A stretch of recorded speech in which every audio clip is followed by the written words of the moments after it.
Hello, I'm Jennifer Barrera, and today is December 8th, 2018, and I'll be talking about digestion. So, the first thing is, I just ate a cheeseburger. Prior to eating and consuming this cheeseburger, I look at it, I sense it, so I'm smelling it, and the first part of digestion is tasting it. So, I take a bite, and the accessory for the digestion would be your teeth and then your tongue. So when I take a bite, I start chewing it to break it down into little molecules, which help it being digested even better. And with that, the salivary glands will help digest it and break it down more. From there, it'll go down your esophagus, and your mouth and your esophagus are connected to the stomach through the esophagus. So from your mouth, it is your esophagus or your throat, and then it enters your stomach.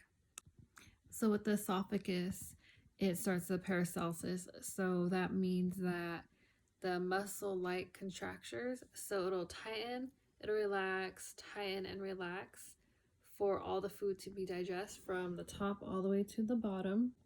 This is a single like direction. So if you're laying down, upside down, sideways, any direction that your body is in, your food will always come from the top to the bottom. It won't backfire unless you have something going on internally, but typically your body pushes it from top to bottom when it's digesting food.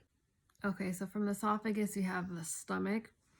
For the stomach, it's where the food is stored, and that's where you feel where you're full most. If you overeat or eat too much, you feel it right there in your stomach for a while. That's where it's broken down even more with the acid that you find. It's very powerful. If you ever happen to throw up, you'll feel it burn your throat. It can destroy your teeth if you throw up too much. The acid is very powerful. And from the stomach, it then enters into your small intestines, the food. That's where all your nutrients is absorbed, and that's where all the water is absorbed as well.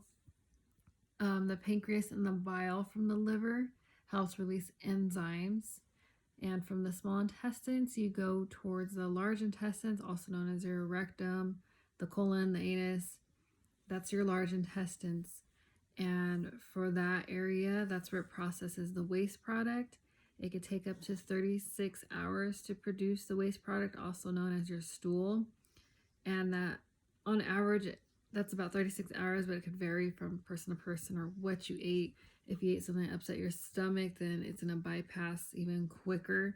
And you can also get like diarrhea, which is watery stool, so the water is not absorbed in the small intestines and it just bypasses everything. So from that, you have your waste product, you have your stool, and that's the full process of digestion of eating a cheeseburger. I hope you enjoyed my video of describing eating a cheeseburger from start to finish of digestion, and I hope you have a good night.